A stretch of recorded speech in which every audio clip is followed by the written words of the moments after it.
Bonjour, merci à tous d'être présents. Nous, notre participation porte sur le point de vue d'éducateurs et d'éducatrices œuvrant au CIUS de l'Institut sur les fondations et les effets potentiels du programme innovateur dans la communauté. Le programme Vexan qui est créé et chapeauté par l'autre côté, à Montréal, de famille, mais donc, c'est ça.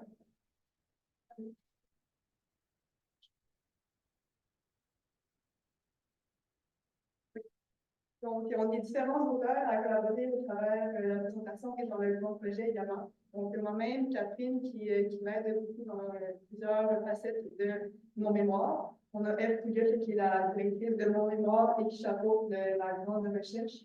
Puis Marie-Claude, qui est ma co-directrice, qui est également présente. Voilà. Puis Sarah Ferré et Thalia Krayan, qui sont les travaillent auprès de Boscoville en fait, qui l'ont créé et qui soutiennent le programme Vincent dans la communauté. Donc, aujourd'hui, on va vous parler des objectifs du programme Vincent. Donc, d'abord, je vais vous décrire le programme Vincent. C'est vraiment très théorique et je vais vous expliquer de où part le programme Vincent, comment Boscoville l'ont créé et pourquoi ils l'ont créé auprès de la communauté en protection de la jeunesse. Puis ensuite, on va élaborer sur les résultats préliminaires du programme Vincent. Donc, la mise en contexte du programme Vincent. Donc, tout d'abord, le programme Vincent, c'est un programme qui est adressé aux éducateurs en orientation externe en protection de la jeunesse. Donc, c'est les éducateurs et éducatrices du CIUS de l'Esprit qui sont les participants dans celle-ci. C'est un programme qui s'adresse aux parents qui sont volontaires de pouvoir y participer, que ce soit en ordonnance légale, ordonnance judiciaire. Puis, il faut que leur participation soit volontaire, justement, qu'il y ait un enfant entre 6 et 17 ans, puis que ça soit sous 2 alinéas, donc les problèmes de troubles de comportement sérieux et de risque de négligence ou de négligence. Ensuite, les objectifs du programme, dans le fond, l'équipe de Boscoville a mené une évaluation des besoins à travers la petite jeunesse. Puis, ce qui en découlait, c'est qu'il y avait besoin d'être plus soutenu avec un programme qui était plus encadrant, mais aussi qui uniformisait leur pratique, puisqu'il y avait tendance à avoir différentes manières d'intervenir qui étaient plus nécessairement uniformisées dans leur pratique, mais tout en ayant une attitude de pouvoir intervenir selon leur propre jugement professionnel.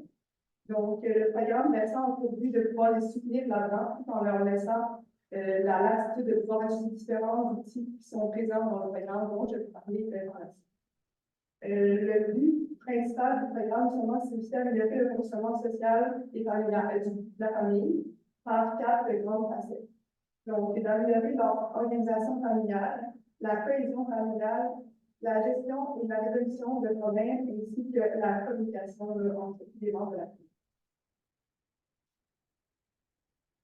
Les grandes approches du programme Vincent, donc ça se base principalement sur la résilience familiale, se basant sur le fait que la famille détient elle-même les solutions pour pouvoir parvenir à solutionner la problématique familiale.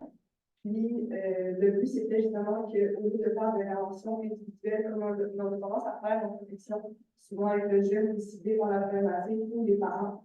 Là, c'était de réunir tout le monde ensemble pour pouvoir travailler ensemble, tous et chacun, puis que par la suite, le système puisse sortir plus rapidement sans que la famille soit dépendante de l'intervention de la régie. Donc, la résidence familiale, qui est une grande approche, on a différentes approches à l'intérieur de celle-ci, donc l'approche collaborative, justement, de prendre la participation de l'intervenants sociaux ainsi que la famille et les enfants.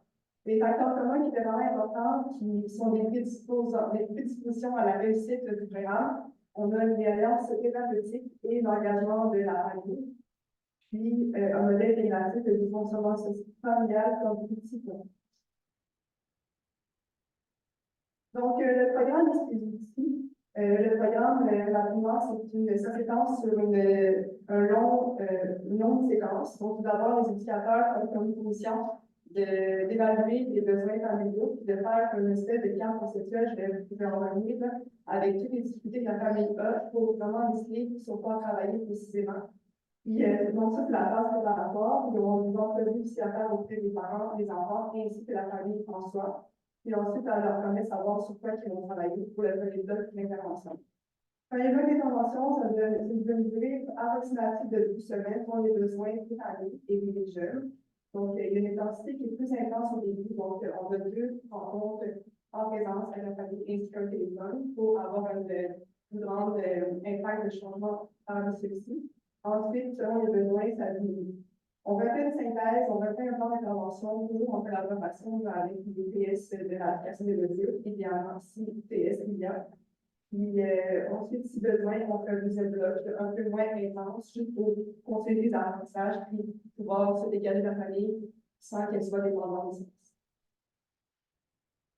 Donc, rapidement, dans cet avant, justement, à 45 jours, où est-ce que les entrevues, on fait la carte conceptuelle et aussi on présente un peu la famille pour qu'ils puissent savoir la suite des choses. Alors, ça, c'est justement un petit document de ce côté-là qui vous montre c'est ici, vous ne voyez pas grand-chose, mais ça montre les outils qu'eux ont comme on peut dire, comme des choses à lancer. C'est la carte conceptuelle. Vraiment, on a sur les côtés les éléments sur lesquels ils vont travailler, au centre, les grandes catégories où est-ce qu'ils peuvent mettre eux-mêmes qu'est-ce qu'ils observent pour pouvoir visuellement savoir, bon, on voit que la communication c'est défaillant, on voit que la notice c'est défaillant, on va travailler là-dessus. Donc, le bloc d'intervention 1 et 2. Donc, ça, c'est les fiches générales et spécifiques des outils que les intervenants ont à leur disposition. On a les fiches générales qui sont les grands thèmes principaux du programme médecin. Donc, intervention familiale, communication, organisation familiale et la résolution des problèmes. Ça, c'est les éléments principaux sur lesquels le programme médecin va venir travailler. Lorsque l'intervenant a ciblé sur laquelle il doit travailler, il va prendre les fiches spécifiques, puis différentes fiches spécifiques contiennent différents ateliers et activités à amener pour pouvoir avoir une cohésion familiale pour travailler ensemble. Okay. Donc, la démarche évaluative du programme, dans le fond, on a fait une évaluation en pré-programme ainsi qu'en post-programme. Aujourd'hui, on va vous présenter les résultats préliminaires du programme. Donc, on a étudié les attentes des indicateurs vis-à-vis du programme. Qu'est-ce qu'eux, ils pourraient savoir comme des tâches sur la. Donc, la grande étude, elle porte sur les 3 secteurs d'Outaouais, Estrie, Saguenay. Nous, aujourd'hui, on va parler de l'Estrie exclusivement. Donc, il y a 4 groupes qui ont pris 21 indicateurs. Ça, ça parle de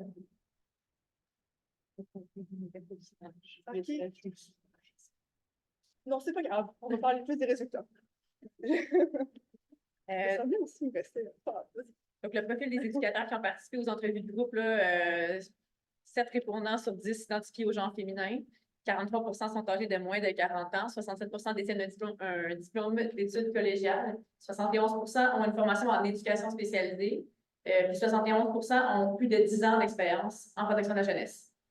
Ici, dans le fond, on a demandé aux intervenants comment est-ce qu'ils pensaient que le programme allait s'implanter, puis on a fait ressortir des facteurs qui sont susceptibles soit de faciliter l'implantation du programme, la mise en œuvre, ou d'entraver la mise en œuvre. Là, je vais passer rapidement sur les différents facteurs. Donc, ça, c'est vraiment ce que c'est ce que les éducateurs ont mentionné. Là. Les facteurs qui pourraient faciliter ça, en lien avec la famille, c'est vraiment tout au niveau de la compétence et des attitudes que les familles possèdent déjà. Leur implication aussi, donc la mobilisation, c'est toujours un problème, mais aussi la participation des familles. Puis leur implication, ça change vraiment si le programme va être facile à mettre en œuvre ou pas. La reconnaissance du problème aussi, ça c'est vraiment revenu souvent dans le sens que si les familles reconnaissent eux-mêmes qu'il y a une problématique versus s'ils ne la voient pas encore, ben, ça va vraiment changer leur implication dans le programme. Les facteurs qui entravent, c'est un petit peu le contraire, mais aussi là, la comorbidité des alinéas, les enjeux de santé mentale, les limites cognitives, parce que dans le programme, il y a vraiment beaucoup de critères d'exclusion, surtout en lien avec le fait que c'est un programme d'intervention familiale. Donc, par exemple, s'il y a de la violence, abus sexuels, le programme médecin ne peut pas être donné. Mais des fois, ce n'est pas toujours des choses qu'on sait à l'avance. Tu commences dans une famille, il y a des choses finalement que tu apprends. Mais la comorbidité des problématiques, c'est un facteur en lien avec la famille qui est ressorti beaucoup. la résistance des familles au service de la protection de la jeunesse. Puis, ben, les nombreuses annulations aussi, là, juste en général, de nécessiter que toute la famille soit là en même temps, ça fait que c'est difficile de trouver des moments. Puis là, en plus, s'ils annulent, ben là, c'est à remettre à plus tard.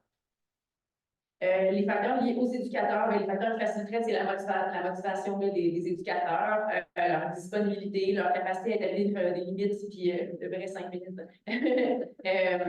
leur compétence à créer une alliance thérapeutique avec les familles, puis la capacité aussi à demander de l'aide et même à travailler en diade dans le but de faciliter la mise en œuvre d'un nouveau programme. Facteurs qui entravent le nombre de disponibilité, ça vient toujours, peu importe le programme, les difficultés de conciliation de travail famille, parce que comme c'est des entrevues, souvent des interventions qui sont familiales, ben, pour que toute la famille soit là, c'est quand c'est le soir. Fait que finalement, les éducateurs, s'ils doivent faire beaucoup de soir, ben, c'est eux, leur conciliation de travail famille, qui va jouer, qui va payer pour.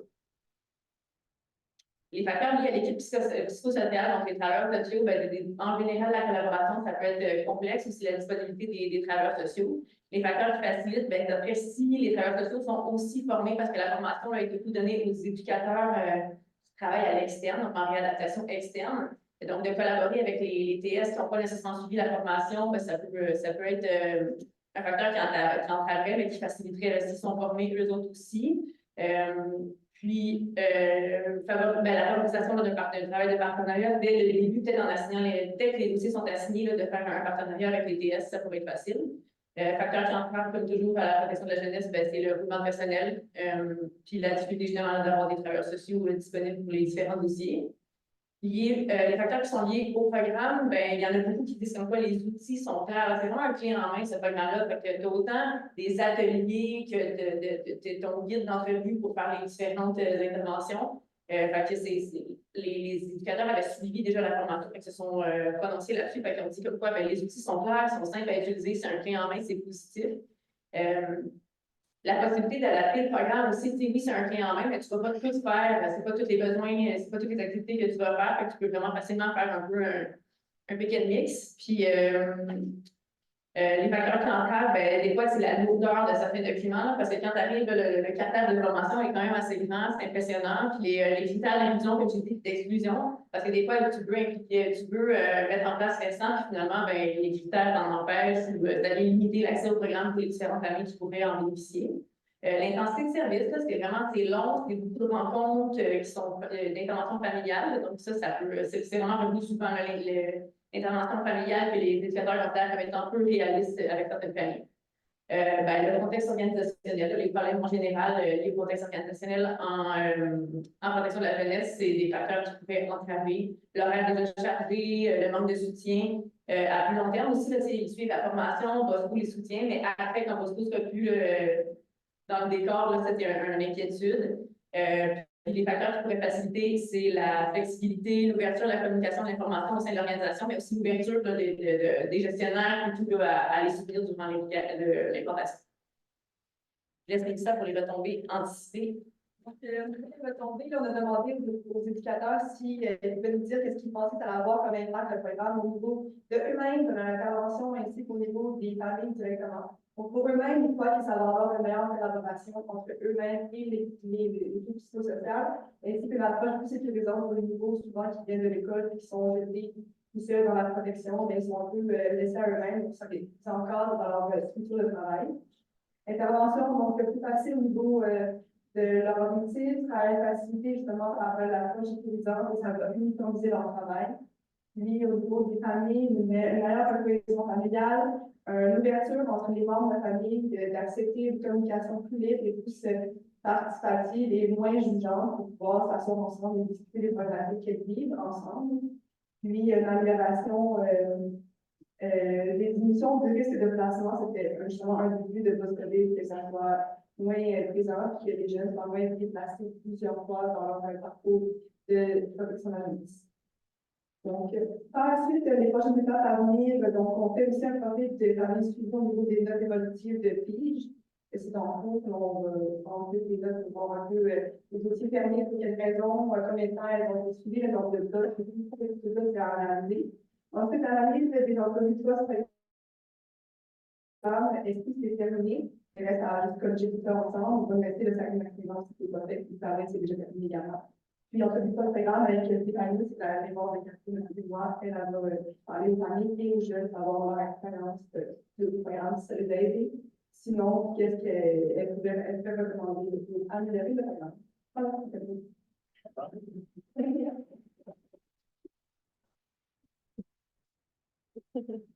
Bravo aux deux conférencières. Désolé pour la petite Mais non, c'est bon. confusion pour regarder tout ça.